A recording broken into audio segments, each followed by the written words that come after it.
42% reservation ఇచ్చినాకనే నువ్వు స్థానిక సంస్థల ఎలక్షన్లు పెట్టాలి. పంచాయతీ కావచ్చు, జిల్లా పరిషత్ కావచ్చు, మండల పరిషత్ కావచ్చు, ఆ ఎలక్షన్లు 42% ఇచ్చినాకనే పెట్టాలి. లేకపోతే మళ్ళొక్కసారి కులగణన పేరు మీద బీసీలను మోసం చేసిన, మళ్ళొక్కసారి మోసం చేసిన చరిత్ర కాంగ్రెస్ పార్టీకే దక్కుతుంది అనే మాట కూడా నేను విజ్ఞప్తి చేస్తా ఉన్నా. నువ్వే చెప్పినావు బీసీ డిక్లరేషన్ లో 3 లక్షల రూపాయల ఆదాయం ఉన్న బీసీలకు మొత్తం ఫీజు రీయింబర్స్మెంట్ చేస్తా అన్నావు. ఎక్కడ పోయింది మరి హామీ? 3 లక్షల రూపాయల ఆదాయం ఉన్న కుటుంబాలకు, బీసీలకు మొత్తం ఫీజు రీయింబర్స్మెంట్ అన్నావు. ప్రతి మండలంకు ఒక బీసీ గురుకులం అన్నావు. ప్రతి జిల్లాకు ఒక కొత్త బీసీ డిగ్రీ కళాశాల అన్నావు. నేను అందుకే అంటున్నా, ఈ సంవత్సర కాలంలో మర్చిపోయినావు. ఫీజు రీయింబర్స్మెంట్ 3 లక్షలు పెంచేది మర్చిపోయినావు.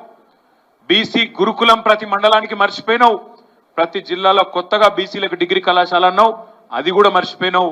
మరి ఈ బీసీ డిక్లరేషన్ ను కేవలం బీసీలను మోసం చేయడానికే వాడుకున్నావు రేవంత్ రెడ్డి. క్షమాపణ చెప్పు తెలంగాణలోని బీసీ సోదరులకు.